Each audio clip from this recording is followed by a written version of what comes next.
Welcome back to another video. So I decided to film my friend's makeover today. She is one of my really good friends, sorority sisters. She's getting her engagement makeup done today. So I'm doing her makeup and I wanted to kind of show you the setup because, as you guys know, I've been kind of preaching about changing makeup with COVID. So here's my new setup. Brushes, new brush case covered. Everything is pretty much in the Zukas, but they have their own covering. The pocketbooks, my covered trash can, individual brush containers per client, my sanitizer one. I'm going to gift her this lipstick. This is my paper towel. I actually ordered a vinyl placemat to work on top of that's wipeable, but since I'm only really doing one client at a time, it doesn't really matter because I'll just wash this hot soap and laundry detergent and I'll be fine. But if I'm doing more than one client, I do want that wipeable mat, and I bought these stainless steel trays, which be easy to clean too. So this is Lexi's individual disposable bag. So like I said, I've been doing you know, individual brush sets per client, individual disposables. I'm gonna gift her this sponge. I have a lot of beauty blender sponges and dupes, and now that that's not really what people are doing because it's just not totally safe to clean it, I'm just giving it to her. And like I said, I have a lot. You can get them really cheap on cosmetics.com, or you know, some places like sell them for like $2. So to me, because I want her makeup to really be good, I'm going to use this sponge and give it to her. You can also use the wedge sponges. The alcohol ones are nice and fluffy and thick, and they're really good. I'm going to wear gloves and a face mask. I'm going to take her temperature. I might wear a face shield. I'm not sure. Probably not because I know her personally, but I do have a face shield. And that is it. So when she gets here, we'll take a before or after, and I'll do her makeup. Okay, so I want to apologize in advance for my big head blocking the screen, but here is my makeover on Lexi. I'm going for a really polished, kind of simple face, making herself look like a better version of herself. So I start by moisturizing and priming. It's all about having really nice skin underneath. So I'm using Embryolisse Light Creme Concentrate and a little bit of Smashbox primer in her T-zone because she is a little bit oily there, like a lot of people are. As you can see, I'm applying everything with the foundation brush. I'm using gloves. I'm trying to limit any unnecessary contact due to COVID. So once I'm done with that, I'm going to go ahead and move to correcting. I always use Eve Pearl Salmon Corrector underneath the eyes. It's like the perfect salmon-y shade without being too orange on the skin. And it really blends in really nicely and kind of evens out any discoloration. So by the way, this beauty blender is being gifted to my client because I cannot truly sanitize it. So I just use a new one if I use one at all each time I have a client. So the lightest color of foundation goes in the center. This is Danessa Myricks Cream Cover. Love it. It's just such a gorgeous foundation, especially for women of color.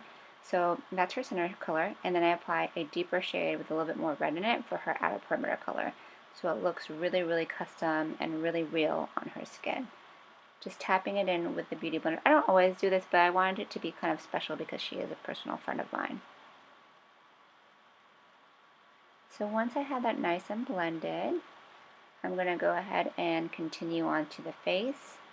I'm touching up any spots that are coming up with that rounded synthetic brush. And now I'm going in and I'm highlighting the center of her face for more pop. So this is a lighter foundation from Graftobian, and like I said, just the center of her face, just to kind of give a little bit more contrast. Blend, blend, blend using a patting stippling motion. And I put a little bit of a darker contour foundation from Danessa Myricks, and I'm also blending that in. So very light layers to ensure really natural skin. I'm setting the highlight now with Laura Mercier Honey Translucent Powder, which is perfect for her skin tone. And I can always go back to the damp beauty blender to blend it out. The rest of her face, by the way, I set with MAC MSF Natural in a dark tone. I love that powder for giving a real skin-like finish. Alright y'all, so I moved on to the eyes, so I definitely failed in recording the eyeshadow, but just as a recap, it's very simple. We put a shimmery goldy champagne on the lid. She loves a little shimmer on the lid.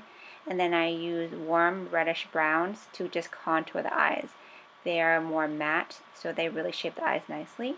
And then I moved to her brows. So I filled them out very naturally. She doesn't like a boxy brow. using some brow pencil from MAC, and then I concealed around the brows to add a little bit of lift and a highlight naturally to her brow bone. Then I make sure to blend everything really nicely because I don't like any harsh lines on the eyes. A little bit of highlight of gold on the tear duct and the bridge of her brow bone give a nice little natural pop as well. I don't want to do anything too complicated for this look, too dramatic, because I will be doing her makeup for her bridal shower and her wedding. Alright, now a little bit of a wing. I kept it really, really small and delicate because I wasn't trying to do anything too dramatic. For these engagement pictures, I wanted her to look like herself, but just a little bit more polished.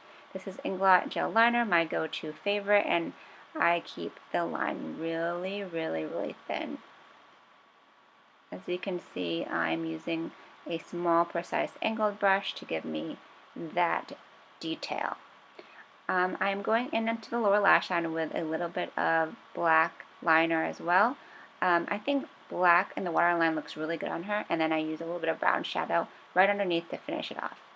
These lashes are my go-to. They're the generic 747 shorts that I find look good on everyone.